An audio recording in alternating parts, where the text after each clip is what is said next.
There's no shortage of important cases on the court's docket. We have cases involving challenges to Obamacare. We have a big immigration case coming up. We have other cases presenting constitutional issues.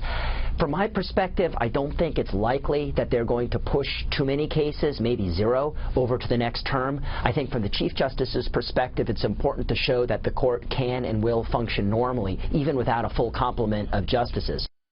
Well, it's a big deal. There have been 2 cases decided on a 4-4 split already in the Supreme Court. Now there's a big property rights case going before it, and owners fighting the right to challenge the Army Corps in federal court over the definition of what is water that they can regulate. We're back with the panel.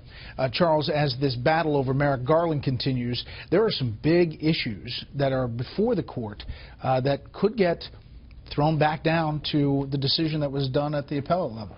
Conservatives were on the verge, the cusp of winning enormously important cases. They knew they would have had the majority with Scalia. One of them is Obamacare, the Sisters of the Poor. The other is probably on the immigration overreach by Obama. And the union case. And the union case, which they would have won, meaning the anti-union, the forces, and it went the other way. So this just shows you how absolutely critical, I think more than any other time that I can remember the last 30 years, the Supreme Court is going to be as important an issue as ever, because it's so obvious how balanced it is, and it's so important how whoever the president is going to make the decision. I do think that McConnell is doing the right thing, trying to hold back. But one thing he has to worry about, if Hillary wins the election, Garland is probably the best justice that a conservative could get. I would hold hearings the morning after Election Day. And he might get filibustered, who knows, by the Democrats. Karen, does this stiffen the resolve for Republicans when they see these 4-4 ties and sometimes it doesn't go their way, or does it change the equation?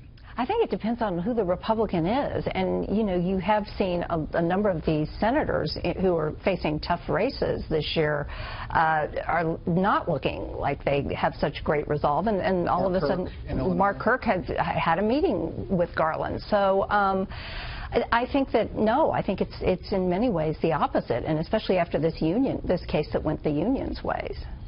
Is this sending the signal, though, that Senator McConnell is afraid of his own caucus as far as the vote if they did have hearings? Oh, I think without a doubt. I mean, when they first came out and said we're not going to do any hearings, I thought it was a foolish and rash thing to come out and say, until, as Charles pointed out, it is a lack of confidence in his own conference that they will start falling, and then one thing leads to another and they wind up having to confirm somebody.